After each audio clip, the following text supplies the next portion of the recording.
So I want to share a short story that relates to the topic. I live on a farm. I have a goat named Bennett. No matter what I do, Bennett seems to get through the fence and will start eating trees on the other side of the fence. And this has been going on for quite some time. Okay, I got it figured out. I patched the holes. There's no way Bennett is getting across the fence. Next day I come out, Bennett is across the fence. So I started out with this fence, then reinforcing with an electric fence, putting mesh behind the electric fence, to eventually building a wooden fence, okay? But even this wooden fence reinforced with electrical wires didn't hold Bennett in our paddock. So then I had a bright idea of reinforcing all of this with chicken wire that was grounded into the earth. I finally got it solved. There's no way he's going to get through this fence this time. The next day, Bennett is on the other side of the fence. Now, Bennett is a very cute dwarf goat that looks like a cartoon character, so it's hard to get mad at Bennett. But I was definitely furious at Bennett, and so I had one last thing I was going to do before I basically hopeless in the situation. And that was putting cameras all the way around the entire paddock. Okay, that's a big job. So we did that, and take a wild guess how Bennett was getting through the fence. He wasn't getting through the fence.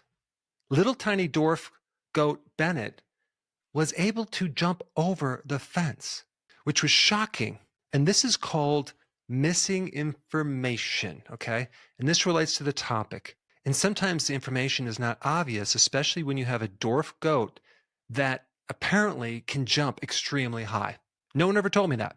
I had no idea. So let me dive right into and share some information related to dementia that you're going to be very glad that you're watching this video. You know, when you evaluate a problem and you do a real good, thorough job of looking at all angles of this problem and everything just makes sense, then we're getting closer to the truth. I want to start this whole presentation with talking about a drug called Lupron.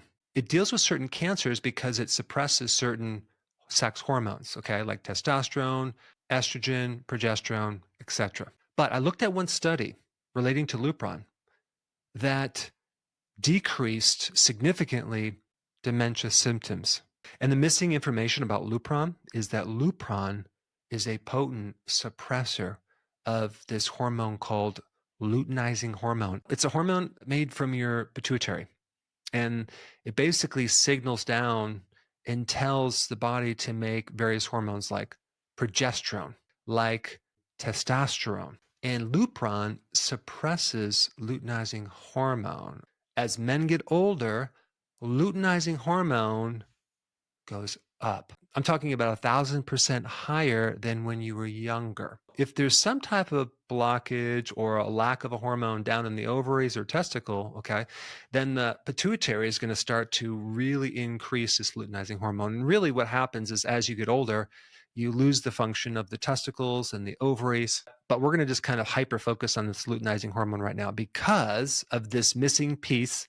It's involved in age-related cognitive decline, neuroinflammation, inflammation of the nerve cells, and synaptic dysfunction. Those are the little connections between the nerves. They start to malfunction. And apparently, patients with Alzheimer's have higher amounts of LH, luteinizing hormone, than people that have normal cognitive function. Now let's talk about progesterone, okay? Because progesterone significantly tanks when you have high levels of luteinizing hormone. Apparently, progesterone is a very powerful neurosteroid. Neuro being nerve, steroid meaning a type of hormone. It supports the development of neurons. And I'm telling you, when I started looking at these studies, which I'm going to put down below, there are a ton of studies on progesterone with this interesting function of supporting the brain. Because women have more progesterone, apparently they have less negative effects if they get traumatic brain injury than men. Progesterone keeps the inflammation very low in your brain cells. Progesterone enhances serotonin, and they have found that when this happens, there's less addictive behaviors like gambling and taking drugs like cocaine. People that have more addictions apparently have lower amounts of progesterone. Interesting. progesterone prevents apoptosis, which is a self-destructive thing that occurs in a nerve cell or a cell in general. If there's some damage in the cell, it commits suicide.